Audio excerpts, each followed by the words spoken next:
Bonjour à tous et bienvenue sur la chaîne Shabbat Shechaya, j'espère que vous allez bien. Je suis ravie de vous retrouver aujourd'hui pour une vidéo un peu spéciale, du coup on a un petit décor exceptionnel, tout comme la vidéo d'aujourd'hui, puisque aujourd'hui on va faire la vidéo de la foire aux questions. Parce que si vous vous souvenez bien, il y a quelques temps, je vous ai proposé de me poser les questions qui vous passaient par la tête pour pouvoir faire une foire aux questions. Et c'est vrai que ma chaîne YouTube a fêté ses 3 ans, ou va fêter ses 3 ans dans quelques jours, plus tôt, lorsque la vidéo sortira. Et je me suis dit qu'au bout de 3 ans, ça serait bien peut-être de faire une foire aux questions, parce que très souvent sous mes vidéos, vous me posez quelques questions qui sont un peu plus personnelles ou qui n'ont pas forcément lieu, comment dire, un rapport, on va dire, avec la vidéo en question. Et je me dis qu'il y a des questions que vous me posez qui sont à la fois très pertinentes et qui pourraient aussi intéresser plus de gens. Donc une foire aux questions, c'est aussi à ça que ça sert, et on va faire ça tout de suite. Mais avant de voir avec vous toutes les questions que vous m'avez posées, je en profite pour vous demander de continuer à me soutenir. Pour tous ceux qui ne l'ont pas encore fait, de vous abonner à la chaîne, de liker, de commenter, de partager. Toute action est la bienvenue sur cette chaîne pour m'aider à la faire grandir. Comme je vous disais, la chaîne va fêter ses 3 ans dans quelques jours. Et voilà, ça me fait hyper plaisir de voir comme on est arrivé à grandir, à faire connaître cette chaîne à plus de monde, et j'ai vraiment envie que voilà, ça continue dans ce sens, et je compte sur vous pour me donner ce petit coup de pouce. Alors, on va passer à la série de questions que vous m'avez posées. J'ai essayé de les regrouper parce qu'il y en avait beaucoup en fait qui au final s'entremêlaient et voulaient dire la même chose, donc je les ai regroupées et on va commencer sans plus tarder. Donc la première question que vous m'avez posée, c'est quel est mon livre de recettes fétiche? Alors c'est vrai que moi j'adore les beaux livres de recettes, ceux qu'on peut feuilleter, regarder par exemple pendant Shabbat, pas seulement pour chercher une recette, mais aussi pour s'inspirer, parce que les livres racontent une histoire, et donc j'en ai plusieurs comme ça que j'aime beaucoup. Mais il est vrai que si je devais en garder un seul, ça serait le livre Shabbat Dinner, donc je vous le mets ici si jamais vous voulez vous le procurer, que vous voyez à quoi il ressemble. C'est un livre que mon mari m'avait ramené de France, et je crois qu'il l'avait trouvé à la Fnac si je me trompe pas, donc je pense que vous pourrez le trouver facilement pour les personnes qui habitent en France. Et donc c'est un livre en fait que j'aime particulièrement parce que vous allez retrouver toute l'ambiance de Shabbat dans ce livre, pas uniquement des recettes.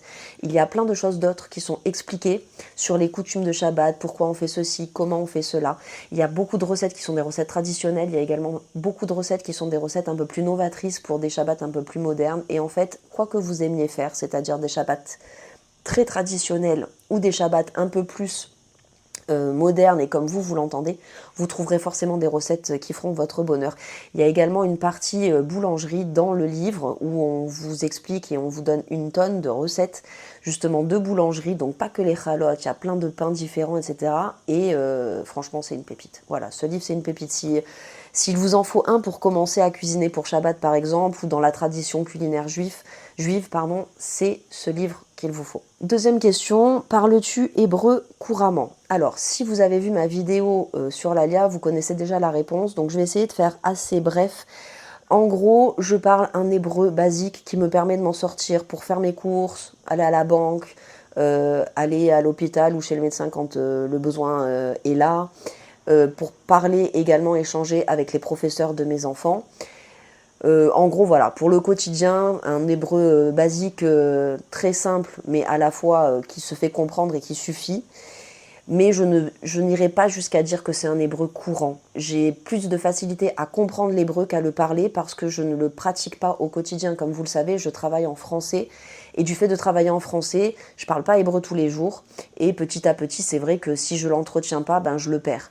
Donc si vous voulez, j'ai mes petites, voilà, j'ai mes petits basiques, ça, il n'y a pas de problème, je les ai dans ma tête. Ça me permet de m'en sortir, comme je vous disais, pour le quotidien. Et puis des fois, quand il me manque un mot, c'est pas compliqué, hein, j'utilise Google Translate. S'il y a une phrase que je vais pas savoir former, pareil, je vais utiliser Google Translate. Et j'ai la chance d'avoir une assez bonne mémoire. Donc en fait, une fois que j'ai cherché le mot, généralement il reste dans ma tête. Et j'ai aussi la chance de bien repérer, vous savez, en hébreu, en fait, les mots, ils ont 3 lettres de racine, d'accord? C'est ce qu'on appelle le shoresh. Et en fait, j'arrive très facilement à détecter la racine du mot, et ce qui me permet de déduire ce que veut dire un mot que je ne connais pas. Donc j'arrive plus ou moins à m'en sortir comme ça. Mais généralement, quand je parle avec des gens, ils me disent « Non, mais ça va, tu parles bien hébreu. » J'ai un très très fort accent français, ça c'est sûr, et je fais aucun effort pour ne pas l'avoir. mais les gens me comprennent et c'est ça qui compte. Et voilà, quand je vais même chez la manucure ou autre, bah, je passe 1 heure à discuter avec elle. Alors des fois il y a des mots qui m'échappent hein, dans sa phrase ou des choses comme ça, mais j'ai compris le contexte et puis si je comprends pas de toute façon, je lui demande de m'expliquer ce qu'elle a dit. Vous savez, en Israël, on est dans un pays où il n'y a que des immigrés, donc si elle parle couramment hébreu par exemple, ma manucure, parce qu'elle est arrivée à l'âge de 4 ans, elle sait très bien ce que c'est que d'avoir par exemple dans sa famille des gens qui ne parlent pas hébreu parce que voilà, ils sont arrivés plus tard, comme par exemple ses parents qui parlent pas un mot d'hébreu, c'est ce qu'elle m'expliquait. Et voilà, donc et puis il n'y a pas qu'elle en fait, tous les gens le comprennent parce qu'ils ont tous dans leur famille eh bien, une partie de leur famille qui est arrivée en Israël, qui a immigré en Israël et qui a eu ce premier pas de difficulté à faire avec la langue. Donc moi aujourd'hui c'est moi, on va dire dans le fil de ma généalogie, et puis voilà, on aura été les pionniers, et puis mes enfants, eux, parlent couramment l'hébreu, et puis leurs enfants parleront encore plus couramment l'hébreu, etc., etc. Donc voilà, on va dire que je parle un hébreu basique qui me permet de m'en sortir, de retrouver mon chemin, de me faire comprendre, et c'est déjà pas mal.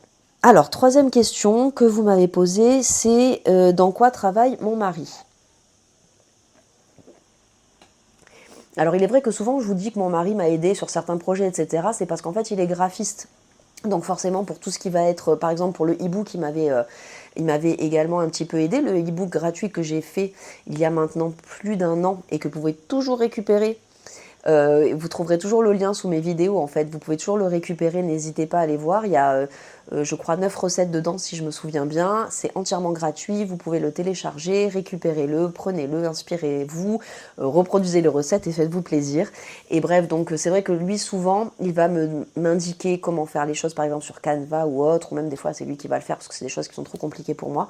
C'est en ça qu'il m'aide et donc parce que son métier c'est d'être graphiste, il est à la base même, que je vous dise pas de bêtises, il a une spécialité dont j'ai oublié le nom. Ça y est, je me rappelle. Il est motion designer. Donc ça veut dire que... Non, je vais pas rentrer dans ça veut dire que parce que vous savez quoi, je veux pas vous dire de bêtises. Voilà, il est motion designer, c'est une branche du graphisme, donc voilà. Voilà dans quoi il travaille. Alors, autre question, au bout de combien de temps t'es-tu senti intégrée en Israël ? Alors ça, c'est une question qui est assez complexe. Parce que, selon moi, maintenant c'est que mon ressenti, peut-être que pour d'autres personnes c'est pas le cas, je pense quand même que toutes les personnes qui sont des immigrés, que ça soit en Israël ou ailleurs, je pense qu'on se sent tous jamais à 100% intégrés. Je pense que la première génération d'immigrants, donc comme je vous disais, pour ma part, bah, c'est moi et mon mari par exemple, et mes enfants seront la deuxième génération, donc eux ils auront déjà grandi en Israël, ils se sentiront certainement plus intégrés que moi, je le vois déjà de toute façon. Mais je pense que voilà, je sais pas si je peux dire que je me sens intégrée et je sais pas si je peux dire que je me sens pas intégrée. Je me sens intégrée parce que c'est vraiment mon pays, c'est chez moi, il y a que en Israël où je me sens complète et totalement à mon aise. Je sens que c'est là où je dois être et que c'est là où je me sens le mieux. Donc oui, je me sens intégrée, je prends pas spécialement de réflexion du fait de parler par exemple avec un fort accent français ou autre. Au contraire, les gens généralement ça les amuse. Et puis comme je vous disais, c'est un pays d'immigrés. Donc vous avez des gens qui parlent avec l'accent français, d'autres l'accent espagnol, d'autres l'accent russe, tout type d'accent, même l'accent arabe. Donc vous savez, c'est pas le problème ici. Les gens sont très très tolérants sur ça. Mais oui, je dirais quand même que je me sens intégrée, mais alors depuis combien de temps ? Je dirais depuis... ça va faire 10 ans que j'ai fait mon alia. Et donc pour être totalement honnête, je dirais qu'il m'a fallu bien 5-6 ans pour me sentir intégrée. Ouais, je pense que 5-6 ans, c'est bien ce qu'il m'a fallu. Alors, autre question, vous m'avez demandé comment j'ai rencontré mon mari. Alors ça, c'est une question vachement perso. Mais alors, pour ceux qui me connaissent peut-être moins que d'autres, j'ai fait mon alia en fait avec mon ex-mari, j'ai divorcé et ensuite j'ai rencontré mon mari il y a maintenant un peu plus de 3 ans puisqu'on s'est marié il y a 3 ans en arrière et donc on va dire que ça fait à peu près 3 ans et demi qu'on se connaît. Et donc vous m'avez demandé comment je l'avais rencontré donc après mon divorce. Eh bien, on s'est rencontrés sur un site de rencontre, voilà, tout simplement. Donc, moi, je suis restée divorcée pendant 2 ans avant de le rencontrer. Lui, 1 an. Ça faisait 1 an qu'il était divorcé quand on s'est rencontrés. Et voilà, moi j'avais décidé d'arrêter les sites de rencontres, ça me saoulait parce que c'était toujours la même chose. Et je m'étais dit, j'arrête, j'en ai marre de perdre mon temps à écrire, à parler, à discuter avec des gens qui au final, voilà, ça mène à rien. Et j'avais pas supprimé l'application en fait de mon portable, juste au cas où, vous savez, le fameux au cas où. Et en fait, déjà je m'étais dit que je voulais pas spécialement rencontrer d'Israéliens parce que je voyais qu'il y avait une différence de culture et la difficulté aussi de ne pas parler la même langue. Donc je m'étais dit déjà, si ce sont des Israéliens qui viennent me parler, ça m'intéresse pas parce que je sais que je veux pas faire ma vie avec quelqu'un avec qui je peux pas m'exprimer convenablement, correctement. Si c'est pour être frustrée toute ma vie parce que j'ai pas les mots pour lui exprimer ce que je ressens, ça sert à rien du tout. Et donc je m'étais dit, si jamais il y a un Français qui passe par là, pourquoi pas. Mais sinon, voilà. Et il s'est avéré que mon mari est venu me parler et que on a de suite accroché. On s'est très très bien entendu dès le premier jour et en fait on s'est plus quitté. Voilà, du jour où on s'est rencontrés, du soir où on s'est rencontrés, on s'est plus quitté. Voilà. En gros c'est ça. Comme quoi tout arrive et partout. Donc faut garder espoir. Alors, une autre question que j'aime bien, j'ai beaucoup aimé cette question, c'est n'as-tu jamais pensé à ouvrir un restaurant ? Alors cette question, elle m'étonne pas du tout et elle est revenue plusieurs fois parce que forcément, moi, sur mes vidéos YouTube, vous me voyez beaucoup cuisiner. Mais moi, ce que j'aime, c'est la cuisine en tant que novice, vous voyez. Je me verrais pas du tout ouvrir un restaurant. Je trouve que tout ce qui est commerce de bouche, c'est énormément de travail. Je pense que c'est un des métiers les plus durs, de contenter les gens sur la nourriture. Je pense que voilà, le fait enfin, il y a beaucoup de choses à gérer qui font que si tu ouvres un restaurant, je pense pas que tu puisses être dans la cuisine pour kiffer cuisiner et en même temps gérer ton restaurant. Donc c'est pas quelque chose qui m'intéresserait. Un truc que j'aurais aimé faire, c'est ouvrir peut-être un coffee shop, vous voyez, à la Starbucks. Ça oui, ça m'aurait plu. Je trouve que c'est une ambiance différente. J'aurais aimé faire une ambiance un peu, vous voyez, cocooning, etc. J'ai souvent eu l'envie de le faire, mais je me suis jamais lancée parce que je me dis c'est quand même un métier et je n'ai aucune expertise et aucune expérience dans ce domaine, dans aucun en fait, ni dans la gestion d'un restaurant, ni d'un restaurant, d'un commerce quoi, dans rien en fait, voilà, tout simplement, j'ai aucune expérience là-dedans et je me suis pas sentie capable. Donc voilà, un coffee shop, ouais, ça m'aurait plu, un restaurant un peu moins. Même pas du tout en fait, le restaurant. Ça m'aurait vraiment, ça me dit rien. Alors, autre question qui concerne Israël. Pendant combien de temps reste-t-on olé ? Alors, c'est quoi un olé ? Un olé ou une ola, c'est un immigrant, en fait, tout simplement. Et en fait, il faut savoir que finalement, on est olé toute notre vie. Mais alors, quand je vous dis ça, c'est parce que les 10 premières années de notre vie, on est considéré comme olé khadash, c'est-à-dire nouveaux immigrants, d'accord ? Nouvel immigrant.